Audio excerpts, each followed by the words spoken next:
যে মানুষজনদের নাম বাদ গেছে, আমরা যদি দেখি তৃতীয় তালিকা যেগুলো এসছে, সেই মানুষজনদের নাম যেভাবে বাদ গেছে সেখানে একটা রিপোর্ট এসছে যেখানে বলা হচ্ছে যে আসলে হিন্দুদের নাম বাদ গেছে।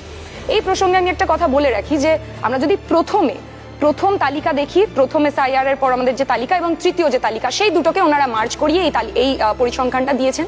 সেখান থেকে খুব স্বাভাবিক এটা মনেই হবে যে হ্যাঁ, আমাদের যে পশ্চিমবঙ্গের যে জনবিন্যাস, যে জনসংখ্যার অনুপাত, সেখানে হিন্দুদের সংখ্যা বেশি এবং মুসলিমের সংখ্যা কম, ফলত সেখানে হিন্দুদের সংখ্যাটাই বেশি প্রকাশ পাবে, খুব স্বাভাবিক। কিন্তু এইটাও আসলে বিজেপির এজেন্ডাকে ফুলফিল করারই এক প্রকার চক্রান্ত তৃণমূলের পক্ষ থেকে বলা চলে।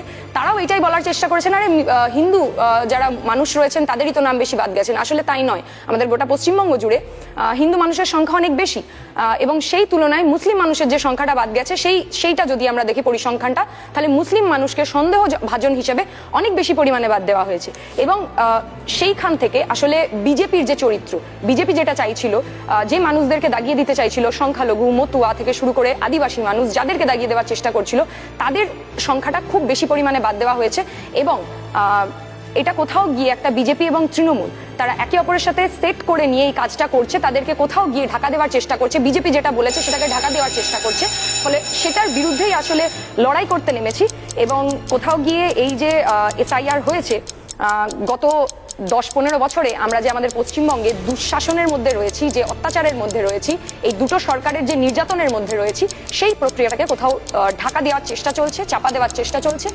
ধর্মের নামে আমাদের পশ্চিমবঙ্গে যে ভাগাভাগি, স্কুল বন্ধ করে দেওয়া, বিভিন্ন জায়গায় সরকারি স্কুল তুলে দেওয়া, দেউচা পাচামির ঘটনা থেকে শুরু করে পরিযায়ী শ্রমিকদের ওপর যে বিজেপি শাসিত রাজ্যগুলির দ্বারা আক্রমণ, সেই সমস্ত চক্রান্তগুলোকে কোথাও গিয়ে লুকিয়ে দেওয়ার চেষ্টা করা হচ্ছে, সেগুলোকে কোথাও গিয়ে লঘু করে দেওয়ার চেষ্টা করা হচ্ছে।